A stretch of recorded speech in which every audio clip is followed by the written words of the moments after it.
నిన్న ఉలవ మొలకలు ఎలా కట్టి కూర చేయాలనేది నేను ఫస్ట్ వీడియోలో చెప్పాను. ఇప్పుడు దానికి కావాల్సిన మసాలా ఏ మసాలా తీసుకోవాలో కరెక్ట్గా అదే మసాలా తీసుకుంటే ఆ కూర చాలా బాగుంటుంది. ఇప్పుడు చూపిస్తా చూడండి. ఇదిగోండి, వేరే వాళ్ళు చూడుకోకుండా మళ్ళీ చూడండి. ఇదో ఒక గ్లాసు నేను మొలకలు కట్టుకున్నాను ఉలవలు. ఇదిగోండి, దానికి కావాల్సిన మసాలా అన్నమాట. కొబ్బరి, చెక్క, ధనియాల పొడి. ఈ ధనియాల పొడి నేను ధనియాలు ఎండేసుకొని మిక్సీకి వేసుకుంటాను అనమాట. చాలా బాగుంటుంది వాసన కూడా. అది బజార్లో అంటే కల్తీ ఉంటుంది కాబట్టి మేము తెచ్చుకోము.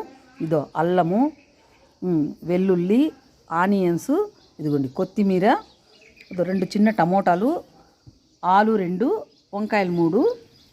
దీనికి నేను ఇది మిరప్పొడిను పసుపు చూపించలేదు. అవి కరెక్ట్గా నేను మసాలా రుబ్బుకుంటాం కదా, అప్పుడు ఏం చేతప్పుడు నూనెలో వేస్తాం కదా మసాలా, అప్పుడు కారం పొడి పసుపు అప్పుడు వేస్తాను అనమాట. అప్పుడు వేస్తే ప్రతి మసాలా కూరలోకి అప్పుడు వేస్తేనే చాలా టేస్ట్ వస్తుంది.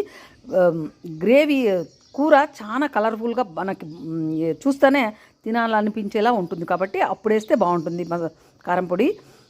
చూడండి, ఇదో ఇవే కరెక్ట్గా మసాలా.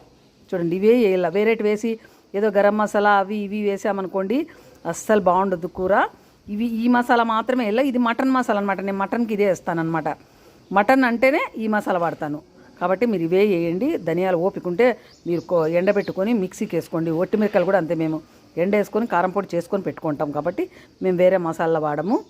ఇదిగో చూడండి, ఇదో మీరు మళ్ళీ చూడండి, ఇదో ఉలవలు. ఓకేనా? తప్పకుండా ఇవి తెచ్చుకొని చేసుకోండి, ఆరోగ్యానికి చాలా మంచిది. ఓకేనా? బాయ్.